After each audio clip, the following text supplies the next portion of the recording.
The empire was still running. Contracts were signed. Payments were cleared. Shipments moved through the port of Vancouver like clockwork. The Harrow name still made lawyers go quiet, and city councillors look the other way. On paper, Callum Harrow remained exactly what he had always been, the most dangerous man in British Columbia. But anyone who had actually been inside that house on Belmont Avenue knew the truth. The man who had once walked into a room and made everyone in it forget how to breathe was now sitting in a wheelchair by a window that faced a garden he no longer bothered to look at. 3 physical therapists had quit in the first week. The 4th lasted 9 days. The 5th, a man twice the size of most people and reportedly unshakable, handed in his notice after a Tuesday afternoon session and was never seen near that part of the city again. The agency that supplied them had stopped returning calls from Harrow's head of household staff entirely. Word had gotten out, the way word always does in small professional circles.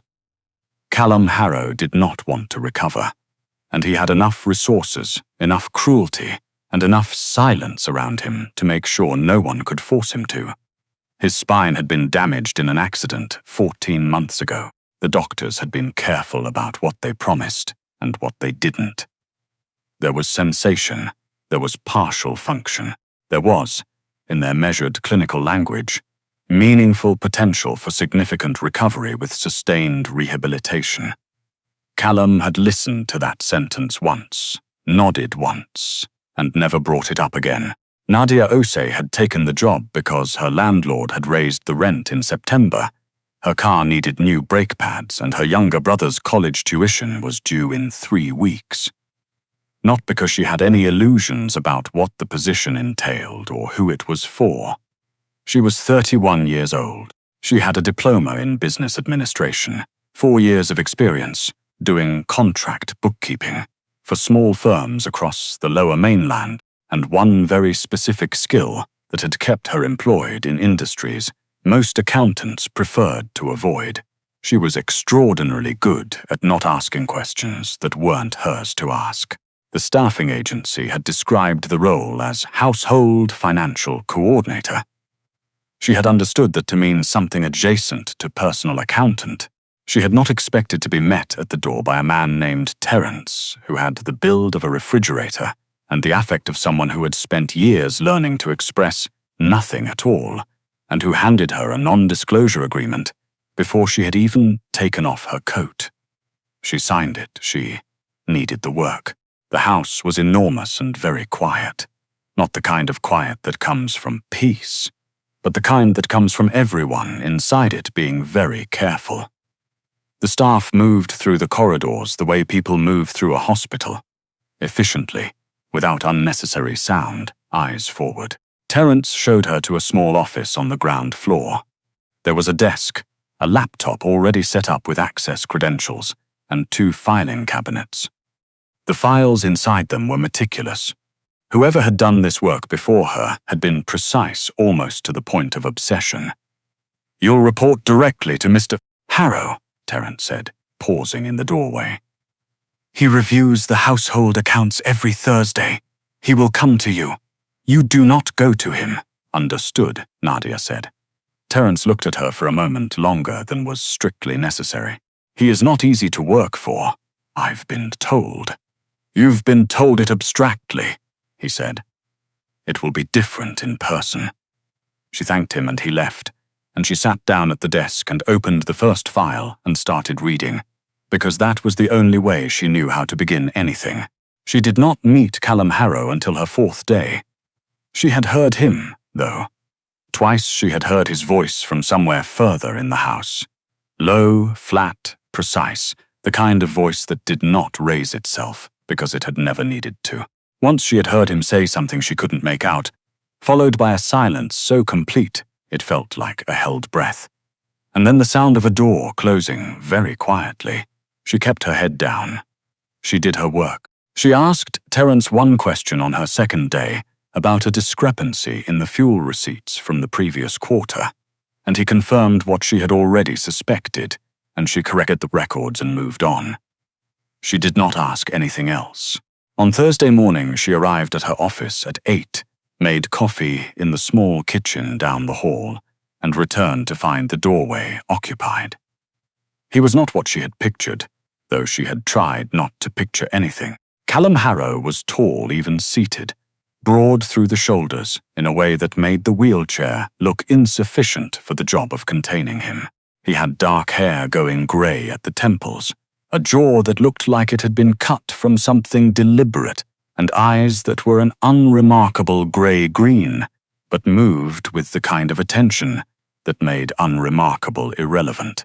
There were lines on his face that hadn't come from age alone. He was looking at her the way she had seen certain people look at a set of numbers, not with judgment, exactly, but with the particular wariness of someone expecting to find an error. "You're the new one," he said. "Nadia Osi," she said. "Yes, you didn't ask to meet me before now. You were busy." The work was clear. "I didn't need clarification." Something shifted in his expression, too small to name. He wheeled himself through the doorway and to the side of the desk, and she moved the second chair out of the way without being asked, because the geometry of it was obvious, and he noticed that she did it without making anything of it. "Walk me through the October reconciliation," he said. She walked him through it. She had printed the summary the night before, on the reasonable assumption that he would want something on paper. She handed it to him, and he read it without theatrics, asked 3 questions, 2 of which she'd already anticipated, and one of which was sharper than she'd expected. About a pattern in the maintenance invoices that she had flagged, but not yet had time to investigate fully. "I noticed it Tuesday," she said. "I was going to bring it to you today. Someone's been cycling the same contractor through under different billing names. I need another day to trace the full scope of it." He was quiet for a moment. "How long has it been running?" he asked. "Based on what I can see, at least 8 months. Possibly longer. The records before my access window are archived, and I'll need Terence to pull them." Callum looked at the page. Then he looked at her. "You've been here 4 days." "Yes. The person before you was here for 14 months. She didn't know what to say to that, so she said nothing. "Get the archives from Terence," he said. "I want the full picture by Monday." "You'll have it." He left without pleasantries, which she had expected, and which she found she did not mind at all. The contractor scheme turned out to be larger than she'd initially thought. By Sunday evening, she had traced it back 11 months, identified 3 shell billing entities, and calculated that approximately $46,000 had been quietly redirected over that period. The entries were clever, not obvious enough to trip any automated flag, varied enough in amount and timing to avoid pattern recognition by anyone not specifically looking for it. Someone had done this carefully, someone who understood the household's finances well enough to know where the shadows were. She brought it to Callum on Monday morning. She laid it out in 2 pages, the methodology, the timeline, the total, and the 3 most likely entry points for whoever had set it up. She did not name anyone. She presented the evidence and let it speak. Callum read both pages without expression. "Who had access to these accounts before you?" he asked. "I don't know the names of previous staff. That's not something I was given. But the access would have been someone internal." "Yes. External access would leave a different kind of trace. This was someone who knew the systems." He set the pages down on the desk. He was quiet for a long time.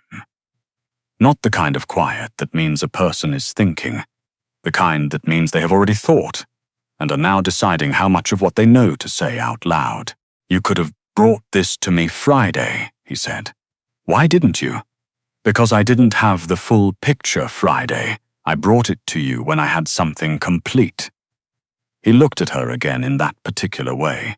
Most people in your position would have said something partial and waited for praise. "I'm not interested in partial," she said. "I'm interested in correct." That was the first time she saw something that might, in a different light, in a different man, have been called a smile.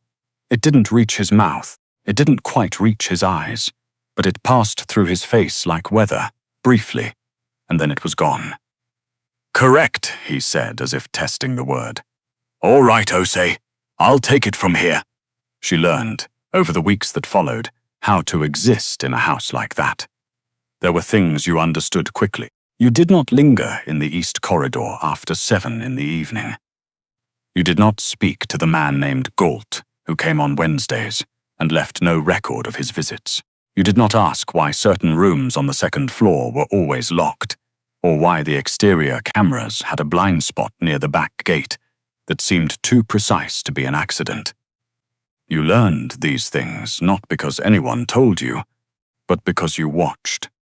Nadia had always been good at watching. It was something she had developed young.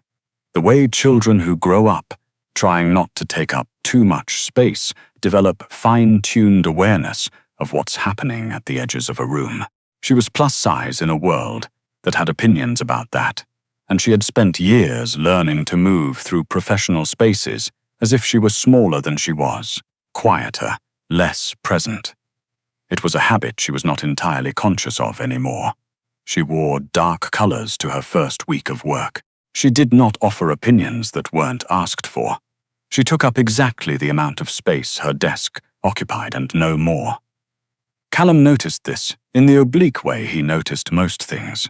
He said nothing about it directly. But in the 4th week, when she came in to find that someone had moved the second chair back into her office, the one she always moved aside when he came in, because otherwise the space was too tight. She understood that Terence had done it on instruction, and that the instruction had been, give her room. It was not a grand gesture. It was the opposite. That was the thing about Callum Harrow that she was slowly, carefully, refusing to think too hard about, his precision with small things. The physiotherapist who appeared in the 6th week was not introduced to Nadia. She saw him once in the hallway, a quiet man in his 40s with a canvas bag and an unhurried manner, who nodded at her the way people nod when they've been told who everyone is and would prefer not to make a fuss about it. His name, she gathered from overhearing Terence, was Dr. Paulson. He came 3 times a week. He did not appear to have quit yet. She did not ask about it. It was not her business. But in the 7th week, on a Tuesday afternoon, she was working late. The quarterly projections were due, and she'd wanted to get ahead of them. And she heard something from the corridor beyond the east wing that she had never heard before in that house. She heard Callum Harrow swear, not out of cruelty or coldness, something rawer than that, something that sounded like effort and pain and the specific frustration of a body that will not do what a person's mind is insisting it should. She went very still at her desk. Then she heard Dr. Paulson's voice, low and even. Again, same thing. Don't think about the result. Think about the movement. A long pause. Then, again, she went back to her projections. She did not acknowledge, when she passed Callum's door at 7:30 on her way out, that she had heard anything at all. The person who had set up the contractor scheme was identified 3 weeks later. She had not been the one to identify him. That had been handled by people whose job it was to handle such things in ways she was deliberately not informed about. But she knew the outcome because on a Wednesday morning, the household's assistant director of operations, a man named Price, 50s, with an office near the garage and a habit of leaving his coffee cups in other people's space, was simply not there. His desk had been cleared. Terence did not mention it, and neither did anyone else. She had known from the structure of the billing scheme that it was almost certainly Price. She had not said so to Callum. She had presented the evidence and let him reach his own conclusions, because the conclusion was his to reach. On Thursday morning, Callum came in for the weekly review and sat across from her desk the way he always did, and went through the accounts the way he always did, and near the end he said, without looking up from the page, "The situation has been resolved." "Good," she said. He looked up then. "You knew who it was." "I had a strong inference. I didn't have confirmation. You could have named him." It wasn't my call." He regarded her for a long moment. Most people like to be seen as the one who solved the problem. The problem is solved. That's the part that matters. He looked back down at the page. His jaw moved slightly, the way it did when he was processing something he hadn't expected. She had learned to read that particular tell, and she had learned to act as though she hadn't. She did not see him fall. She heard it, a sound from the back corridor, late on a Friday, when she had stayed to finish a reconciliation. She hadn't wanted to leave until Monday. A heavy sound, not catastrophic, but unmistakable. The sound of weight meeting floor, of something that was supposed to hold not holding. She was out of her office and in the corridor before she'd decided to move. He was on the floor near the end of the hall. Not injured. She could see that immediately from the way he was holding himself, the controlled quality of his stillness. Embarrassed, she understood a second later, was the wrong word for it. Callum Harrow was not a man who did embarrassment. What was on his face was something harder to name. The particular fury of a body that was supposed to be the least unreliable thing in a life full of unreliable things. His wheelchair was 3 feet away, tipped at an angle. She did not ask if he was all right. He was clearly not all right. And they both knew she knew it, and asking would have been an exercise in performance neither of them needed. She didn't say anything. She righted the wheelchair. She put it close enough to be useful, positioned it the way Dr. Paulson's voice in the corridor had described. She had listened more carefully than she'd admitted, and she stepped back and looked at him with an expression that was meant to say, "I'm here, and I'm not going anywhere, and you don't have to explain anything." He looked at her for a moment that felt much longer than it was. Then he reached for the chair. It took him a while.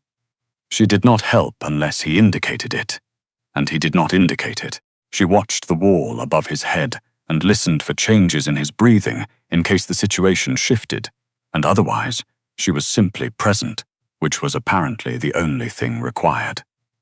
When he was back in the chair, he said nothing for a long time. "You should go home," he said finally. "I've got about 20 minutes left on the reconciliation," she said. Another pause. "Then go finish your reconciliation," he said. She went back down the corridor. Behind her, she heard him moving, not toward his rooms, but in the other direction, toward the east wing, toward the space where he worked with Dr. Paulson. At 9:45 on a Friday night, she finished her reconciliation. She took her coat and her bag, and she went home, and she did not tell anyone what she had seen.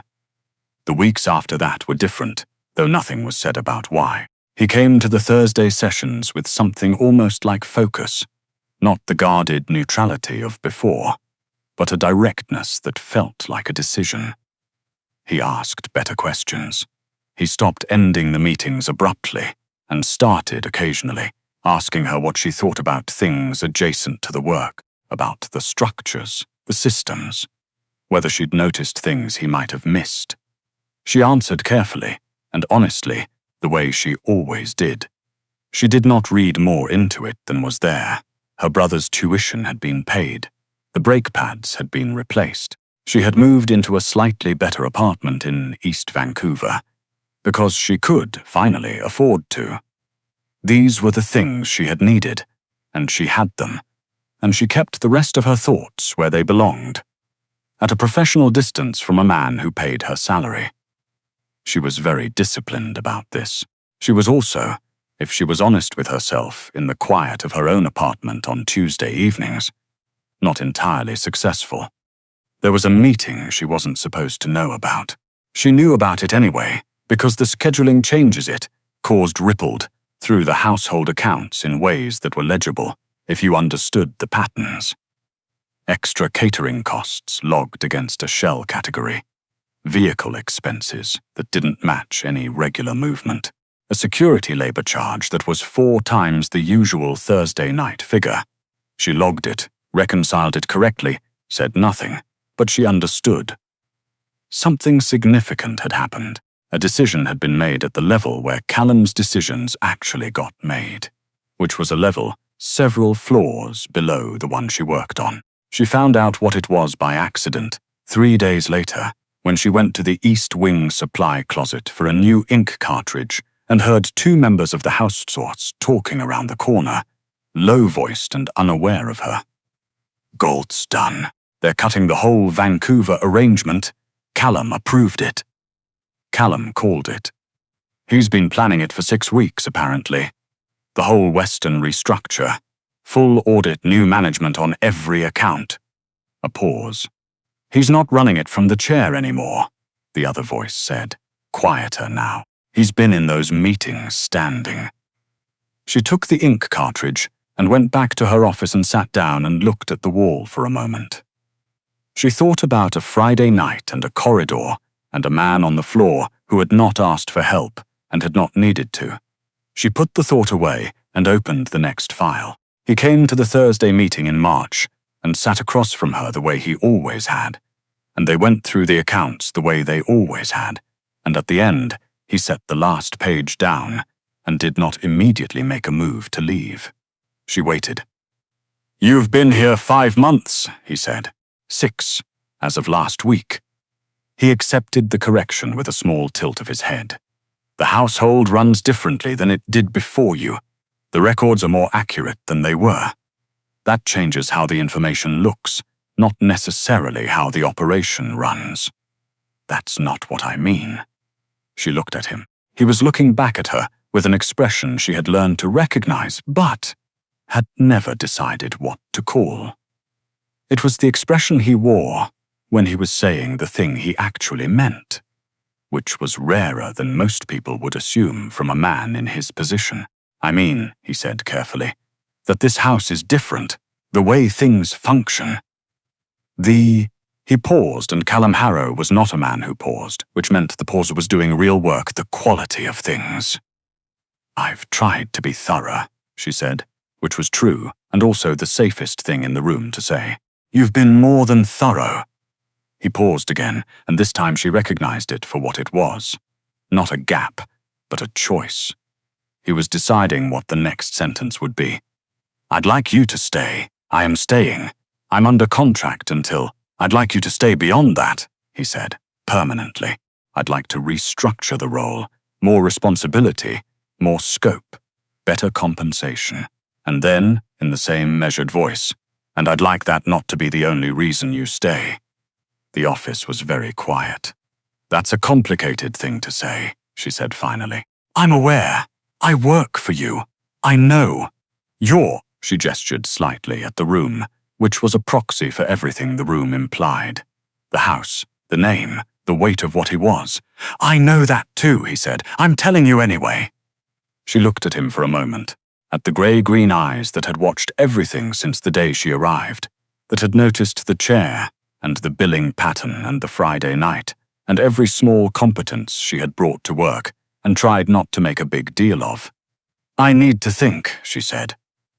"Take the time you need," he said. He left. She sat at her desk for a long time after the sound of the wheels had disappeared down the hall. Outside the window, the garden was beginning to come up. Early crocuses, a little rain-flattened but persistent. She had not noticed before that you could see it from here. She opened her calendar. She marked the following Thursday. She was, she told herself, being disciplined and careful and appropriately measured, which was how she had survived this job and this city and every room she had ever walked into and tried to shrink herself to fit. She would think about it. She would decide slowly. She would not let the weight of wanting make the decision for her.